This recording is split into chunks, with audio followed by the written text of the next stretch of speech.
Good afternoon. Hello, everyone. We're letting everyone come in from the Zoom room, the Zoom rating room.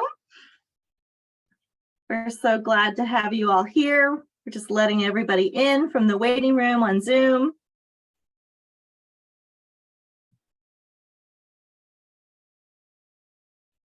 Good afternoon, everyone. Welcome. We are letting folks in from the Zoom waiting room. So happy to have you here with us.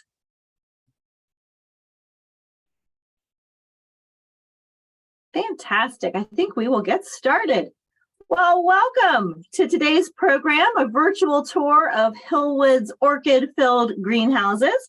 I am Audra Kelly, Director of Interpretation at Hillwood, and I am joined by Drew Asbury, Hillwood's horticulturist and volunteer manager.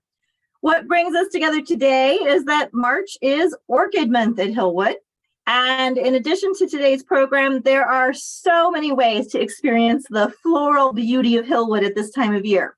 Every Wednesday in March at Hillwood on site, we have 2 daily tours with staff of the greenhouses, so mark your calendars. Next week, on Tuesday, March 14th, we have, again with Drew, a virtual Orchid 101.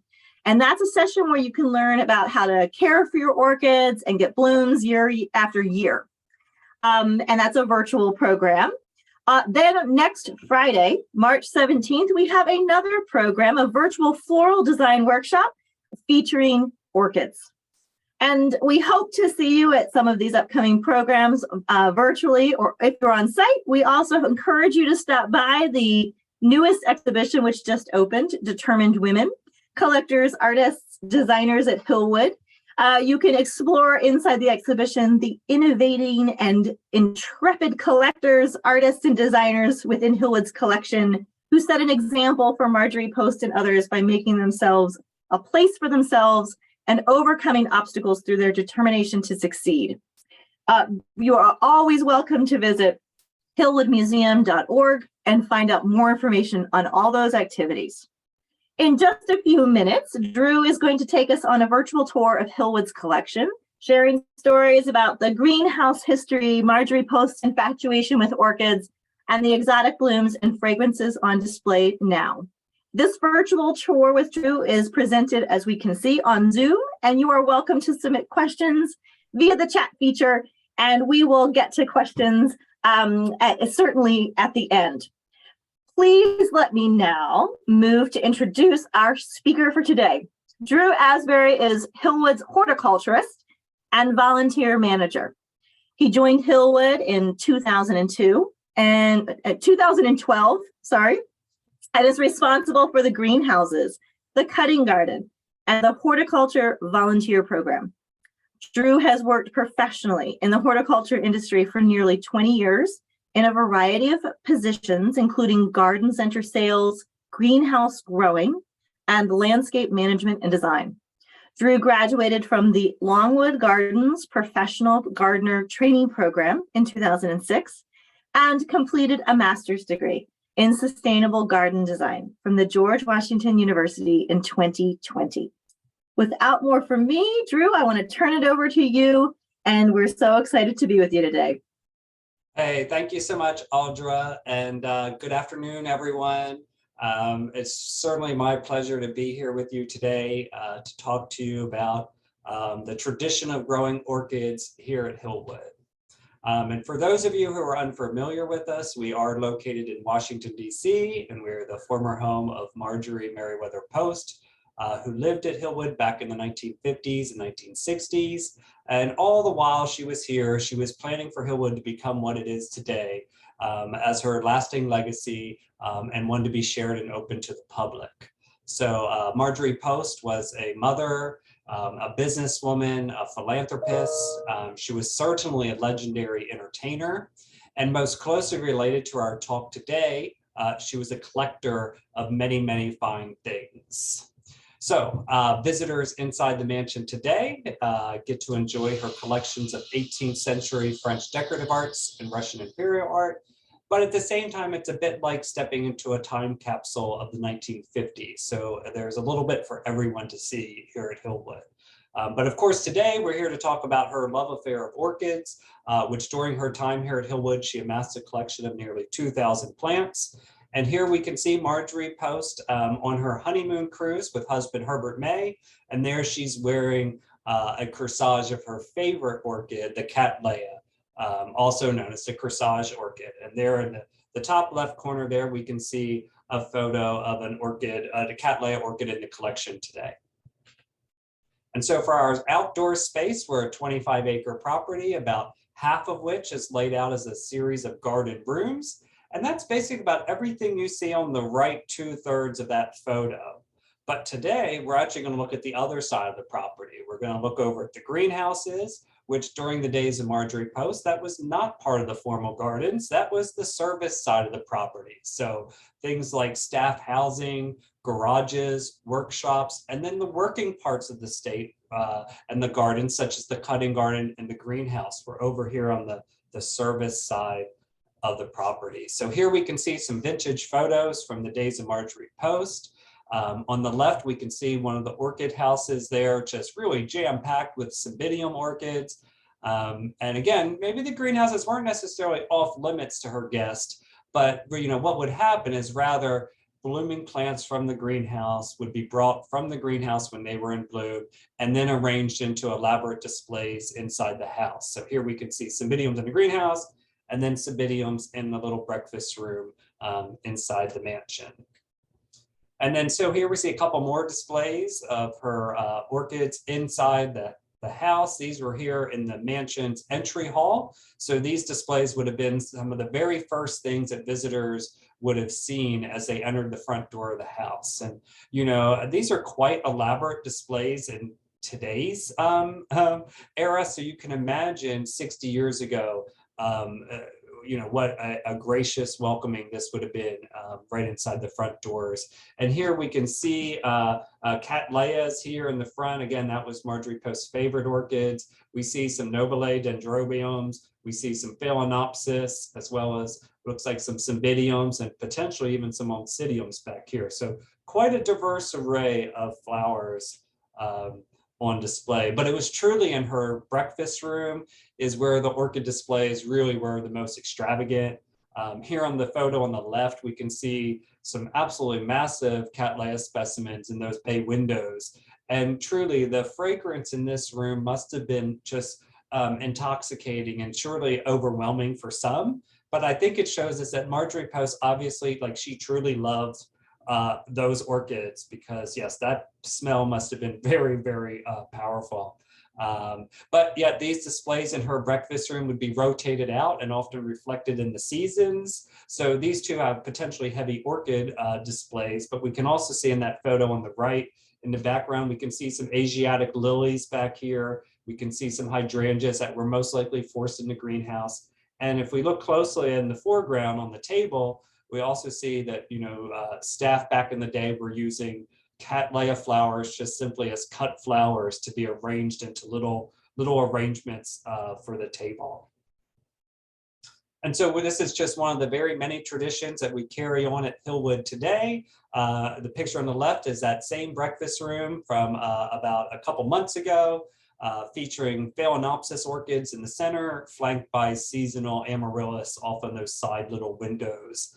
And then even today, we still start our own traditions as well. So up in her bedroom, at her fireplace mantle, we keep a little orchid, a cut fresh orchid in a vase for her. And you can see above, this is a portrait of Marjorie Post. And if you look closely, there in her hand is an orchid that she's holding onto. So quite the long history of orchids here at Hillwood. So some 50, 60 years later, this is a current view of our greenhouse from last spring, taken from the vantage point of our cutting garden. And these greenhouses would have looked very, very similar to the days of Marjorie Post. And we still continue to this day, keeping a collection of about 2,000 orchids as she had in her collection. And so, but one of the biggest differences today with the greenhouses is that Hillwood now receives, we're getting close to about 100,000 visitors a year. So while we still keep a few orchids inside the mansion, the vast majority of our displays and our plants, they're all out in the greenhouses for visitors to enjoy year round. And really one of the first things visitors will notice when they first enter the greenhouse is that it's actually broken up into 5 smaller spaces. And this is really a perfect opportunity for us orchid growers, because now we have 5 different smaller greenhouses that we can adjust the heat, the light, humidity in. Basically, we can create 5 different growing environments, which allow us to grow a wider range of orchids. So here's our entry house. It's one of our 2 warm greenhouses, which houses a lot of our Cattleya collection. Again, there's those center ones there. Those are Cattleyas, Marjorie Post favorite, very great fragrance, as well as the Phalaenopsis orchid up here. That's the good old moth orchid, the one you see at every Home Depot in America. But both of those are considered to be warm-loving orchids. And by warm, I'm basically implying that the temperature in those houses never really drops below 60 degrees. So it's very nice year-round, warm and such. So, and then something else that makes the greenhouses at Hillwood a little bit unique compared to many of the other public gardens in the region is that all of our greenhouses are considered to be working greenhouses. And what that means is that every single plant in our collection is out on view for visitation and visitors to see every day of the year. So we don't really have just a little pretty blooming showcase. So, you know, I think this is a fun moment for orchid enthusiasts out there that you want to see every single plant in a collection. Well, at Hillwood, you can. So here's our other warm house, which houses a lot of the Phalaenopsis orchids again. Again, the moth orchid, you can call it the grocery store orchid, whatever you like. And these are, one of the most popular for beginners. I agree that they're the easiest for beginners to grow, and often the easiest for them, for beginners to get to rebloom in your home. And they're certainly one of the easiest for us to bloom over and over again. And it's really not unheard of for a Phalaenopsis. Like once it's happy in its environment, those plants can stay in bloom 3, 4, 5, 6 months out of the year, if not longer. So really, really a good orchid for, once you get down the tricks of getting them to rebloom, they bloom for a long, long time. So I have to give a little shout out to our orchid staff and volunteers. Here we see Andrew Beatenball. He's there in the black sweatshirt. He is our orchid and tropical plant specialist. Working alongside an orchid volunteer here creating our Phalaenopsis topiary, which we can see on the right photo. That's that same topiary ball. We're amazed 4 years in and it's still growing strong. And we have, besides Andrew, about a dozen volunteers help out in this greenhouse on a weekly basis. And so back on to our tour here. Still in our warm greenhouse, this is all different examples of those Cattleyas, right? There are quite a few closely related species and genre that easily hybridize. So really, we call it the Cattleya, but it's probably a better term is the Cattleya Alliance, because then what orchid growers and breeders have done is made thousands and thousands of hybrids of the Cattleya orchid. And so you can see why this is quite appealing, so that besides their great fragrance, which is hard to get in a virtual tour, but it's just such a wide diversity of colors and forms. And there's quite a few orchid growers that only grow Cattleyas, and they are quite rewarding. And so maybe they don't bloom nearly as long as a Phalaenopsis, and they might need a little bit more tricks of the trade to get to rebloom, but yet then when you do get a bloom and you're rewarded with that intense fragrance and all those shapes and colors, it's well worth all your energies. Here is our last warm-loving orchid we'll talk about today. That's our Vandas. These require the highest amount of light out of our entire orchid collection. It can handle nearly full sun, particularly during the wintertime, and a little filtered sunlight during the summer. And you can see them there in that photo on the right. They are literally hanging in the greenhouse from the rafters. There's no soil media at all around those roots, but rather those roots dangle in the air. And every morning on sunny days, we'll pull the hose and we just kind of squirt everybody down to keep them hydrated, right? But that's very similar to how they would be living in nature. So then moving on from our, our nice warm houses, we'll go to the other extreme. We'll go to our cool greenhouse, which houses our Cymbidium collection. That's that orchid there on the left, the detail photo there. So temperatures in this house easily get down into the low 40s during the winter time. So it's downright chilly in there. And so cool loving orchids are a bit trickier for us to grow here in the mid-Atlantic, and certainly trickier to grow in the home. And it's not necessarily giving them the cool conditions in the wintertime that's so hard. It's keeping them cool in the summertime that's the challenge, as they really do not like our heat and humidity. So here, it's also, this photo is a bit misleading because you'll see the clear glass of the greenhouse in this picture. This picture was taken in the wintertime, just a few weeks ago. During the summertime, we actually use a white latex paint that's marketed for glass greenhouses. And we will actually get out on a big ladder and paint the outside of this greenhouse white every single summer. And that helps keep the temperatures down a little bit cooler and provides a little bit more shading during those hot, intense summer months and everything. So the Cymbidium, besides, I already mentioned that they like cool winter spells, right? The winters in the 40s, low 50s, if not even dips into the upper 30s, right? Well, these plants also grow in a part of the world that has a natural dry season and a wet season. So now if we're trying to grow these plants and we're not able to provide them with both chilly nights in the wintertime, as well as a dry spell, right? This is a scenario where you might end up with beautiful foliage, year round, but you'll never get that plant to bloom, right? So we actually lied a little bit. During the summertime, we actually move our Cymbidiums out of the greenhouse and we put them on what we just call our back porch, which is nice and shady. And it's certainly a lot cooler than inside of a greenhouse in August in the mid-Atlantic. And then when we leave them outside until literally it's getting, low 40s. It might be around Halloween or so, the month of October. Then we bring them inside and we will restrict watering for a couple of months, right? So we're giving those plants cold and dry. So basically what we're doing our best to recreate that plant's natural habitat, right? Cold and dry in the winter, cool and moist during the summer, right? At least that's our goal. So another really big group of orchids are the dendrobiums. This is one of the largest groups of orchids with over 1,500 species in the natural world. And they come from a wide diversity of habitats. Pictured here are the nobile type of dendrobiums. It's just quite a popular type.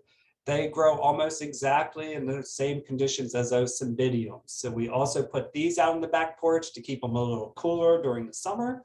We leave them out there until Halloween or so, and then we bring them inside. And these plants actually go without a drop of water for 3 to 4 months, right? They often drop some of their leaves. Like that's all, again, replicating their natural environment. If we did not give them a chill and we watered them year round, they would survive, but we would never see a bloom show like this. So quite floriferous once you learn the tricks of the trade of those. But again, dendrobiums are so many different shapes and sizes. We're also quite a big fans here of the Kingianum types. That's that picture on the far left there, often referred to as Australian dendrobiums. They tend to be really small and petite. So you can have a 4 or 5 inch pot with actually a mature plant in it. And something that makes dendrobiums a little bit unique is that many of them will continue to bloom multiple seasons off of old growths. So that's a little bit unusual in the orchid world. So what this allows you is to have a little small pot with lots of growths in it, and then potentially lots of bloom stalks year after year after year. So, but again, so many different dendrobiums out there. And then we'll move to our last orchid greenhouse. That's somewhere in between. If you're neither warm loving or cool loving, you fall into the intermediate greenhouse. And for here, our night temperatures in the wintertime probably stay around 55 or so. So it's a little bit chillier than our warm greenhouses. But in reality, right, all of our variations and microclimates in our greenhouse, they truly are quite subtle. But our goal at Hillwood is just the same as your goal at home, right? We're trying to do our best to recreate that plant's natural habitat by providing the correct amount of sun, water, temperature, and such. And so here on the picture on the left, you see our lady slipper collection. These are paphiopedilums. You know, these plants often grow in very low light or very low in the canopy, or even on the ground in shady areas of tropical rainforest. So here we have them on the north side of our bench, right? You can see that blazing sunshine on the other side. That's reserved for cattleyas over there that love to bask in the sun. We put our phalaenopsis or our paphiopedilums on the north side, right? Because ultimately, right, the main goal we're growing orchids for is to get them to rebloom. But first, we have to grow a healthy, happy plant and provide them with the proper culture conditions required for proper growth, right? And then the trick really is that, right, the proper environmental conditions, well, they change over the course of the year, right? And so it's often these changes in the environment, whether that be the lighting, the temperature, or the moisture, right? It's those subtle changes that often trigger plants to bloom.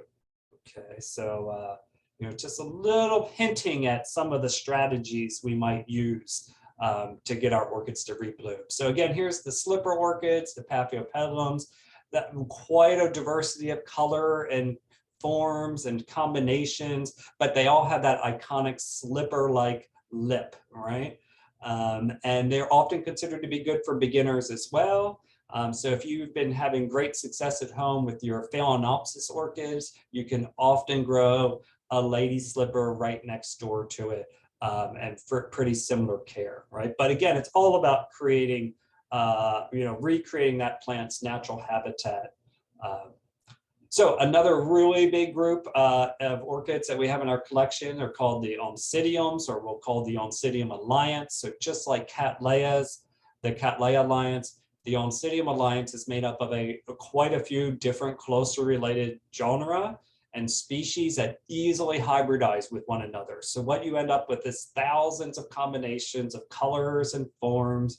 I particularly am a fan down here at the bottom right corner. Those are spider orchids, named for those long, strappy, thin petals. Also, we're big fans of the Shari baby orchid over here.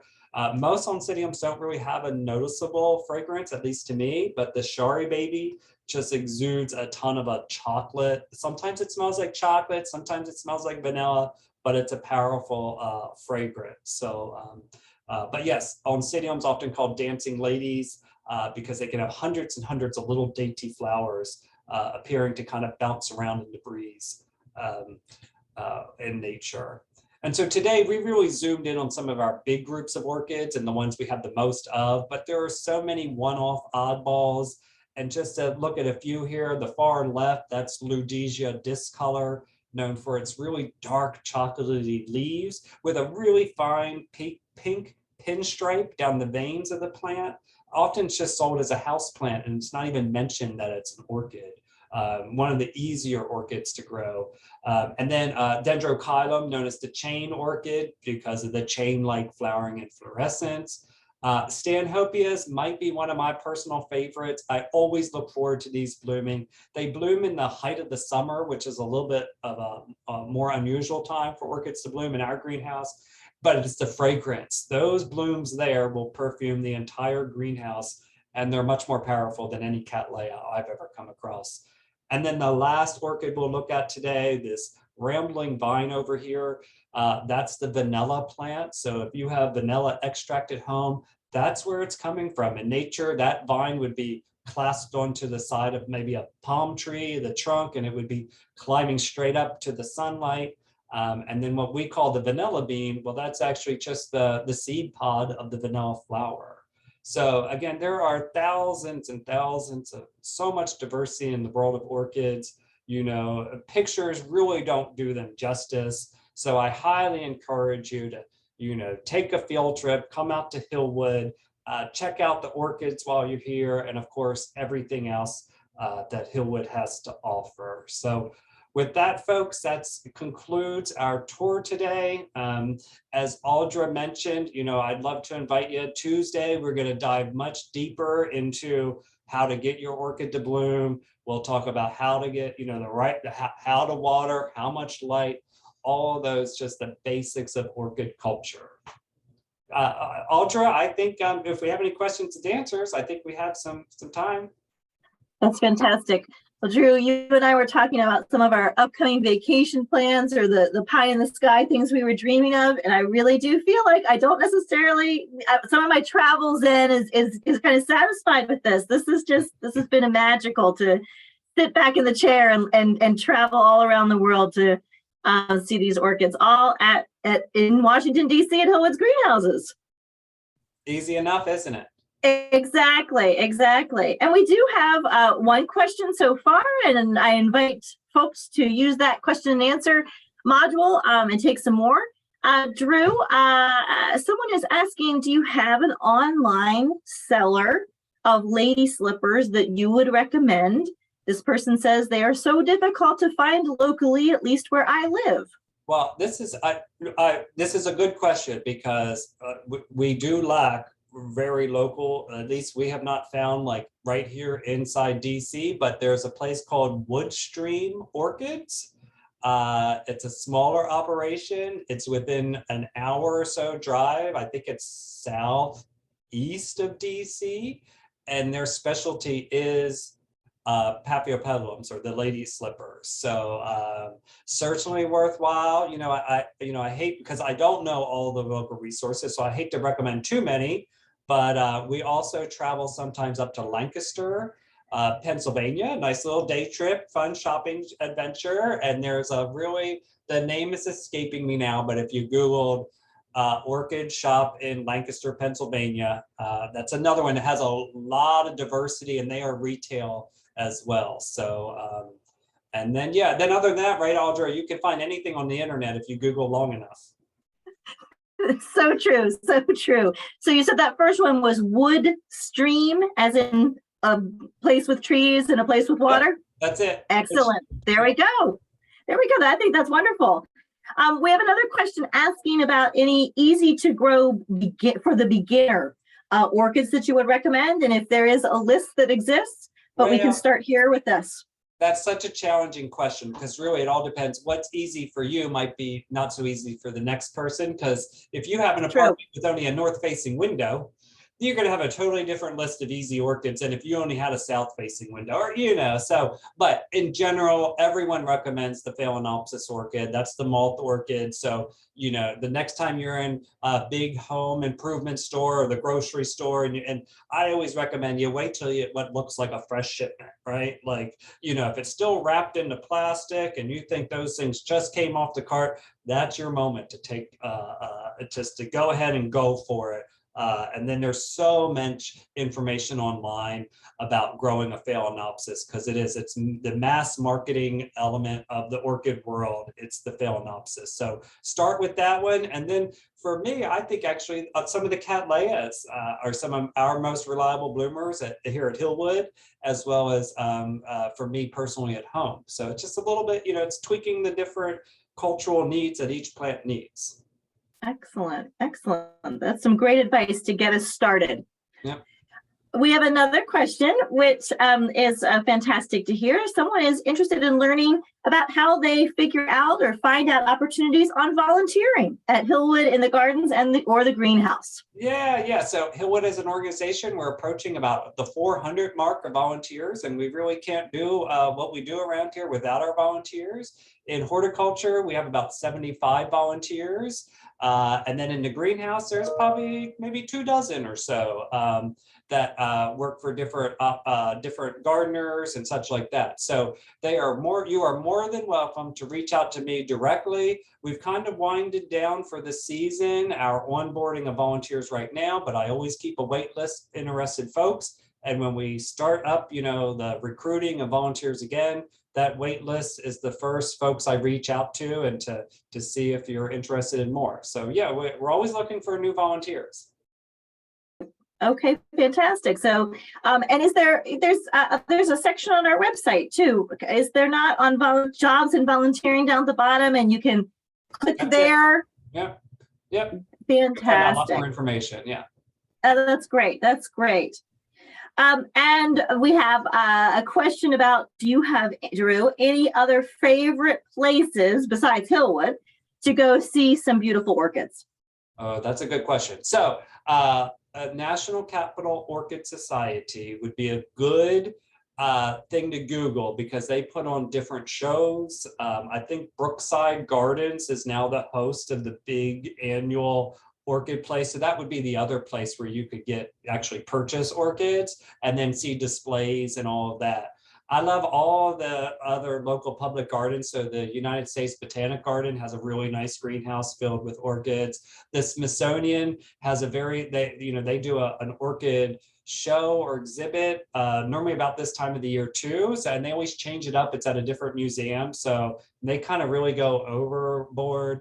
And then probably the pinnacle is Longwood Gardens. I mean, their collection is tens of thousands of plants, and they are one though that they just have the blooming showcase, but it's an awfully large blooming showcase with hundreds and hundreds of flowers in bloom.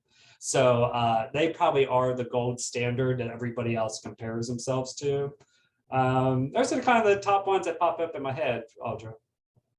I think those are great. Again, I think you just planned our spring weekends right there. Well, I am not seeing any other questions coming in. I do see a couple of thank yous from folks who had their question answered. So thank you, Drew, on behalf of all of us for sharing your time and your knowledge, your deep expertise. And again, just the beauty of these plants. You really showcased that today. So thank you. You're welcome. You're welcome. And everyone joining us today, thank you so much for being with us. And Drew and I both give you a warm welcome to come to Hillwood on site and go a walk in the greenhouse, go on a tour on a Wednesday with Drew and Andrew. And we hope to see you at Hillwood soon. Take care, everyone. Bye-bye. Bye, everyone.